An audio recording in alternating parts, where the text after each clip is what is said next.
কর্ণ matrix বা diagonal matrix. যে বর্গ ম্যাট্রিক্সের প্রধান কর্ণের ভুক্তিগুলো শূন্য অথবা অশূন্য এবং অন্যান্য ভুক্তিসমূহ শূন্য তাকে কর্ণ ম্যাট্রিক্স বলে।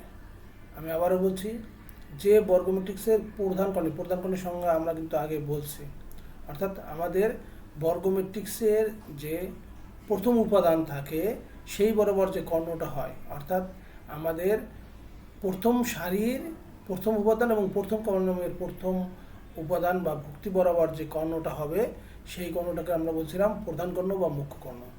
আর কর্ণ ম্যাট্রিক্সের সংজ্ঞা বলছে যে প্রধান কর্ণের ভুক্তিগুলো শূন্য হইতে পারবে অথবা অশূন্য হবে, বাকি অন্য যতগুলো ভুক্তি থাকবে সবাই শূন্য হবে। সেই ম্যাট্রিক্সটাকে আমরা বলছি কর্ণ ম্যাট্রিক্স। আমরা এখানে D1 একটা ম্যাট্রিক্স আছে, দেখো আমাদের প্রধান কর্ণ হলো 5-2 দ্বারা যে ম্যাট্রিক্স, এই ম্যাট্রিক্সের প্রধান কর্ণ হলো 5-2 বরাবর। তাহলে এটা একটা কর্ণ ম্যাট্রিক্স। D2 আমরা দেখি A11, A22, A33, এটা না আমাদের প্রধান কর্ণ। এখানে এই ভুক্তিগুলো শূন্য হইতে পারবে, আবার অশূন্য হলেও সমস্যা নাই, কিন্তু বাকি সব ভুক্তি আমাদের এই যে এখানে দেখো বাকি সব ভুক্তি হতে হবে শূন্য। তাহলে কর্ণ ম্যাট্রিক্সের সংজ্ঞা কি? যে বর্গ ম্যাট্রিক্সের প্রধান কর্ণের ভুক্তিগুলো শূন্য অথবা অশূন্য এবং অন্যান্য ভুক্তিগুলো শূন্য তাকে বলা হয় কর্ণ ম্যাট্রিক্স। আমরা আরো দুই একটা উদাহরণ দেখি। এখানে এ একটা কর্ণ ম্যাট্রিক্স, 3, 4, 5 নিয়ে এটা আমাদের কর্ণ গঠিত।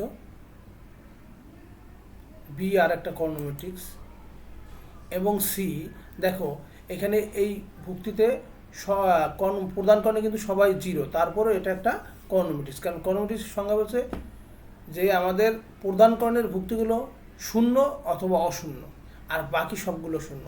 এখানে আমরা খেয়াল করে দিচ্ছি যে বাকিগুলো শূন্য আছে, আর প্রধান বা মুখ্য কর্ণের ভুক্তিগুলো শূন্যও হতে পারে অশূন্যও হতে পারে। তাহলে সেই ম্যাট্রিক্সকে আমরা বলছি কর্ণ ম্যাট্রিক্স।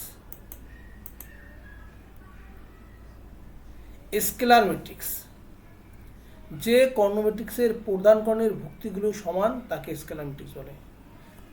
তাহলে আমরা সংজ্ঞায় আমরা যেটা করে আসলাম, অর্থাৎ আমাদের কর্ণ ম্যাট্রিক্সের পরে স্কেলার ম্যাট্রিক্স। কর্ণ ম্যাট্রিক্সের সংজ্ঞা বলছে ভুক্তিগুলো হতে হবে শূন্য অথবা অশূন্য, বাকিগুলো হলো শূন্য।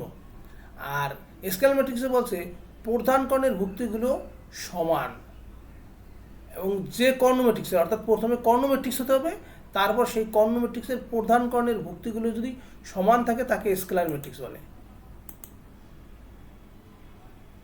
আমরা দেখতেছি S1 ম্যাট্রিক্সের প্রধান কর্ণের ভুক্তি 5, 5 সমান আছে, এটা একটা কর্ণ ম্যাট্রিক্স আমরা জানি। আর 5, 5 অর্থাৎ কর্ণ বরাবর 5, 5 আছে, এই জন্য এটা স্কেলার ম্যাট্রিক্স। ঠিক S2-র ক্ষেত্রে কর্ণ ম্যাট্রিক্স কর্ণ বরাবর A আছে, সুতরাং এটা একটা স্কেলার ম্যাট্রিক্স। তাহলে আমরা বলতে পারি যে এখান থেকে কি বলা যায়, স্কেলার ম্যাট্রিক্স আর কর্ণ ম্যাট্রিক্সের দুটোর মধ্যে একটা কি সম্পর্ক তৈরি হয়ে যায়। সকল স্কেলার ম্যাট্রিক্সই কিন্তু কর্ণ ম্যাট্রিক্স, কিন্তু সকল কর্ণ ম্যাট্রিক্স কিন্তু স্কেলার ম্যাট্রিক্স নাও হতে পারে, কিন্তু সকল স্কেলার ম্যাট্রিক্স অবশ্যই কর্ণ ম্যাট্রিক্স। কারণ আমরা এদের দেখতেছি এই দুইটাই অবশ্যই কর্ণ ম্যাট্রিক্স। কর্ণ ম্যাট্রিক্সের ভিতরে এটা আবার স্কেলার ম্যাট্রিক্স হয়েছে, কারণ এদের ভুক্তিগুলো প্রধান কর্ণ বরাবর ভুক্তিগুলো একই আছে, অর্থাৎ সমান আছে। তাহলে S1, S2 এই দুইটাই স্কেলার ম্যাট্রিক্স। এবং স্কেলার ম্যাট্রিক্স এবং কর্ণ ম্যাট্রিক্সের ভিতরে আমি কি বললাম, একটা সম্পর্ক তৈরি করলাম, সেটা হলো সকল স্কেলার ম্যাট্রিক্সই কর্ণ ম্যাট্রিক্স, কিন্তু সকল কর্ণ ম্যাট্রিক্স স্কেলার নয়। দ্রষ্টব্য, সকল স্কেলার ম্যাট্রিক্সই কর্ণ ম্যাট্রিক্স, অর্থাৎ সকল স্কেলার ম্যাট্রিক্স কর্ণ ম্যাট্রিক্স, কিন্তু সকল কর্ণ ম্যাট্রিক্স স্কেলার ম্যাট্রিক্স নয়। অভেদক ম্যাট্রিক্স বা অভেদ ম্যাট্রিক্স বা একক ম্যাট্রিক্স, ইংরেজিতে বলছি আমরা আইডেন্টিটি অর ইউনিট ম্যাট্রিক্স। কর্ণ ম্যাট্রিক্সের কর্ণস্থিত সকল ভুক্তি 1 হলে তাকে অভেদক ম্যাট্রিক্স বলে বা অবৈধ ম্যাট্রিক্স বলে বা আইডেন্টিটি ম্যাট্রিক্স বলে। এটাকে সাধারণত আই দ্বারা সূচিত করা হয়। তাহলে আমাদের কর্ণ ম্যাট্রিক্সের সংজ্ঞা ছিল কি? প্রধান কর্ণের ভুক্তিগুলো শূন্য বা অশূন্য, আর বাকি সব ভুক্তি হলো শূন্য, সেটা হলো আমাদের কর্ণ ম্যাট্রিক্স। এরপর আমরা স্কেলার ম্যাট্রিক্স বললাম যে প্রধান কর্ণের ভুক্তিগুলো যদি সমান হয়, যে কর্ণ ম্যাট্রিক্সের প্রধান কর্ণের ভুক্তিগুলো সমান, সেটাকে বলছি আমরা স্কেলার ম্যাট্রিক্স। এইবার বলছি যে প্রধান কর্ণের ভুক্তিগুলো যদি 1 হয়, তাহলে সেই ম্যাট্রিক্সকে আমরা বলছি অভেদক ম্যাট্রিক্স।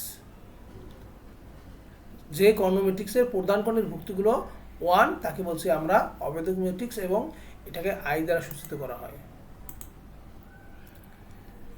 I2 আমরা দেখি প্রধান কর্ণে 1 1 আছে, বাকি 0 0, যেহেতু এটা কর্ণ ম্যাট্রিক্স। I3ও প্রধান কর্ণে 1 1 1 ভুক্তি আছে, বাকিগুলো 0। I2 I3 দ্বারা বুঝবো যে এটা 2/2 ক্রমের, I2 দ্বারা বুঝবো 2/2 ক্রমের অভেদক বা একক ম্যাট্রিক্স। I3 হলো 3/3 ক্রমের অভেদক বা একক ম্যাট্রিক্স। তাহলে একক ম্যাট্রিক্সের সংজ্ঞা কি? কর্ণ ম্যাট্রিক্সের প্রধান কর্ণের বা কর্ণসূচিত সকল ভুক্তি 1 হলে তাকে আমরা অবৈধ ম্যাট্রিক্স বলবো।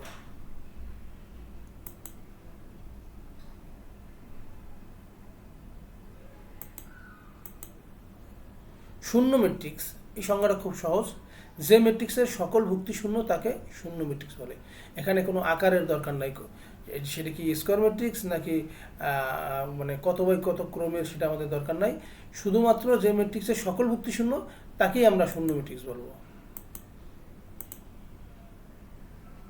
এটা 2/2 ক্রমের একটা শূন্য ম্যাট্রিক্স, এটা 3/3 ক্রমের একটা শূন্য ম্যাট্রিক্স।